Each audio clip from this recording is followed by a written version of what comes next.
आइए जानते हैं आज की कुछ अंतर्राष्ट्रीय खबरों को। पहले एक नजर आज की हेडलाइंस पर। कोलकाता कांड पर घिरी ममता ने किया बड़ा खुलासा। मुलाकात और मंथन के बाद आखिर कांग्रेस से क्यों नहीं बनी बात? अब हरियाणा की सभी 90 सीटों पर अकेले लड़ेगी आप। राहुल गांधी की विदेश यात्राओं पर क्यों हमलावर हो जाती है बीजेपी? सपा गुंडई और दबंगई के दम पर सुल्तानपुर एनकाउंटर पर मायावती के बाद आकाश आनंद भी हुए फायर। क्रेडिट डेबिट कार्ड से पेमेंट करने पर लगेगा 18% जीएसटी। इजराइल के खिलाफ कभी जंग कभी शांति, हिजबुल्ला आखिर क्या चाहता? आग से खेल रहा पाकिस्तान, अफगान तालिबान के 8 सैनिकों को उतारा मौत के घाट। सोने की कीमतों में गिरावट, चांदी भी हुई सस्ती। अक्षय कुमार ने बर्थडे पर नई फिल्म का किया ऐलान, दिखाई भूत बंगला की झलक। और बांग्लादेश को हल्के में नहीं लेना चाहता भारत। पश्चिम बंगाल की सीएम ममता बनर्जी ने सोमवार को एक बड़ा खुलासा किया है। उन्होंने कहा है कि पिछले हफ्ते कोलकाता पुलिस कमिश्नर खुद मेरे पास आकर इस्तीफा देने की इच्छा जता रहे थे, लेकिन दुर्गा पूजा का समय नजदीक है, ऐसे में किसी को कानून व्यवस्था की स्थिति के बारे में पता ना होना चाहिए, इसलिए मैंने उन्हें रोक दिया। बता दें कि आरजीकर अस्पताल में हुई दरिंदगी के बाद से लगातार पुलिस कमिश्नर के इस्तीफे की मांग उठ रही है। बंगाल की मुख्यमंत्री ममता बनर्जी ने सोमवार को राज्य सचिवालय में एक महत्वपूर्ण प्रशासनिक बैठक की। इस दौरान उन्होंने कहा कि दुर्गा पूजा के दौरान हम सभी को सतर्क रहना होगा। धर्म व्यक्तिगत है लेकिन त्योहार सभी का है। दुर्गा पूजा हमारा सबसे बड़ा त्योहार है और बंगाल को बदनाम करने की कोई साजिश नहीं होनी चाहिए।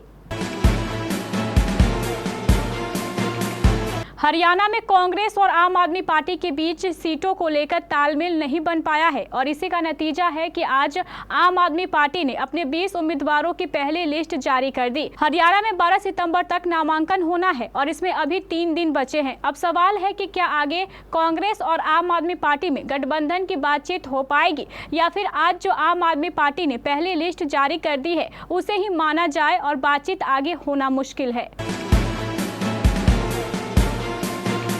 कांग्रेस नेता राहुल गांधी के विदेश पहुंचते ही बीजेपी नेता उन पर हमलावर हो जाते हैं। उनके एक एक कदम में खामियां निकालने की कोशिश की जाती है। भाजपा की ओर से इन यात्राओं पर तीखी प्रतिक्रियाएं यह संकेत देती है कि पार्टी राहुल की विदेश यात्राओं से किस तरह महसूस करती है।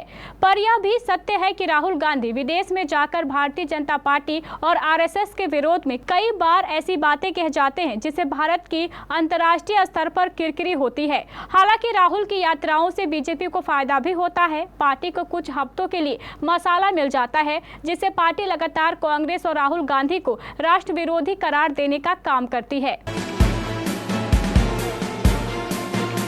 उत्तर प्रदेश के सुल्तानपुर में डकैती के आरोपी को 5 सितंबर को यूपी पुलिस ने एनकाउंटर में मार गिराया था। इसके बाद उस एनकाउंटर को लेकर कई तरह के सवाल उठ रहे हैं। इसी मामले पर बहुजन समाज पार्टी सुप्रीमो और पूर्व मुख्यमंत्री मायावती ने भी सवाल उठाए थे। अब इस मामले में मायावती के भतीजे और बहुजन समाज पार्टी के राष्ट्रीय संयोजक आकाश आनंद भी फायर हुए हैं। उन्होंने समाजवादी पार्टी पर गंभीर आरोप लगाए हैं।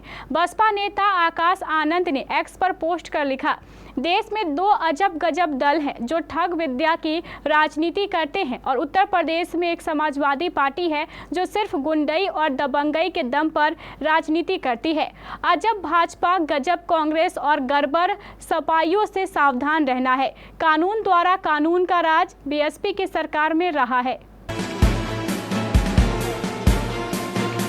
जीएसटी काउंसिल की बैठक में डेबिट और क्रेडिट कार्ड ट्रांजैक्शन को लेकर बड़ा फैसला किया गया है। सूत्रों से मिली जानकारी के अनुसार अब 2000 रुपए से नीचे के credit card, debit card transaction पर 18% जीएसटी लगेगा। इसमें पेमेंट गेटवे को कोई छूट नहीं मिलेगी। इस फैसले के बाद ट्रांजैक्शन के मर्चेंट फीस पर 18% जीएसटी लगाई जाएगी। जीएसटी फिटमेंट कमेटी की राय है कि पेमेंट एग्रीगेट से इस कमाई पर 18% जीएसटी लगाई जाए। कमेटी का मानना है कि इस तरह के जीएसटी से ग्राहकों पर असर पड़ने की संभावना नहीं है। दरअसल यह जीएसटी पेमेंट एग्रीगेटर से वसूला जाएगा। Payment aggregator third party platform होता है और एक मर्चेंट को भुगतान राशि स्वीकार करने में मदद करता है। ईरान समर्थित हिजबुल्लाह की दक्षिणी लेबनान में मजबूत पैठ है। हिजबुल्लाह के दो धड़े हैं, सैनिक और राजनीतिक।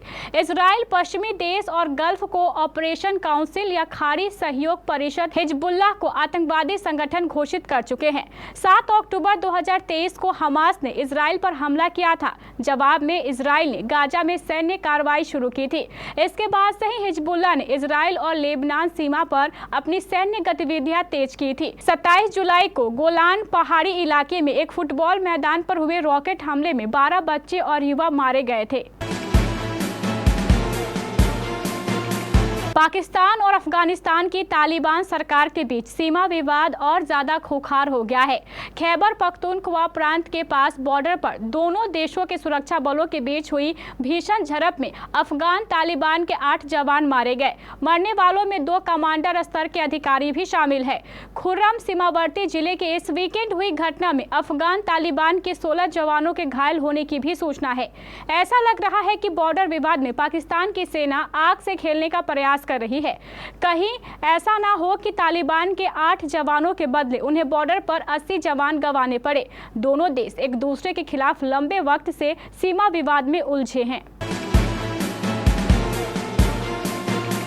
भारतीय सराफा बाजार में आज 9 सितंबर 2024 सोने चांदी के दाम में गिरावट देखने को मिली है। हालांकि सोने की कीमत 71,000 रुपये प्रति 10 ग्राम के पार ही है। वहीं चांदी में भी आज बम्पर गिरावट दर्ज की गई है।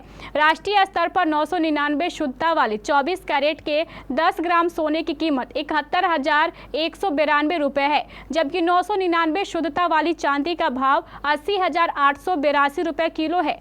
Indian Boolean and jewellers association के मुताबिक शुक्रवार की शाम को 24 कैरेट सोना 71,931 रुपये प्रति 10 ग्राम पर था, जो आज 9 सितंबर 2024 की सुबह गिरावट के साथ 71,192 रुपये तक आ गया है। अक्षय कुमार आज अपना 56वां जन्मदिन मना रहे हैं। एक्टर ने बर्थडे पर अपनी अपकमिंग फिल्म भूत बंगला की पहली झलक साझा की है। वह 14 साल के लंबे इंतजार के बाद कॉमेडी की दुनिया के बादशाह प्रियदर्शन संग काम करने जा रहे हैं। अक्षय कुमार डायरेक्टर संग मिलकर हॉरर कॉमेडी फिल्म भूत बंगला लेकर आ रहे हैं। उनके इस अपकमिंग फिल्म के पहले मोशन पोस्टर को काफी पसंद किया जा रहा है। अक्षय कुमार ने अपने इंस्टाग्राम हैंडल पर फिल्म भूत बंगला की पहली झलक साझा करते हुए लिखा, साल दर साल मेरे जन्मदिन पर आपके प्यार के लिए धन्यवाद। इस साल का जश्न भूत बंगला के फर्स्ट लुक के साथ। बांग्लादेश के खिलाफ आगामी टेस्ट मैचों की सीरीज के लिए भारतीय क्रिकेट कंट्रोल बोर्ड ने रविवार को टीम इंडिया की घोषणा कर दी। 19 सितंबर को शुरू होने वाले पहले मुकाबले के लिए टीम का ऐलान हो चुका है। भारत ने इस साल की शुरुआत में इंग्लैंड के खिलाफ टेस्ट सीरीज खेली थी। इसके बाद से कोई टेस्ट मुकाबला नहीं खेला है। द्रविड़ की जगह गंभीर कप्तान बन चुके हैं और भारतीय टीम का लक्ष्य विश्व टेस्ट चैंपियनशिप के फाइनल के लिए खुद को तैयार करना है। बांग्लादेश की टीम ने हाल ही में पाकिस्तान को 2 मैचों की टेस्ट सीरीज में 0-2 से हराया था और अब उनके हौसले बुलंद है। रोहित शर्मा की टीम बांग्लादेश को हल्के में नहीं लेना चाहेगी।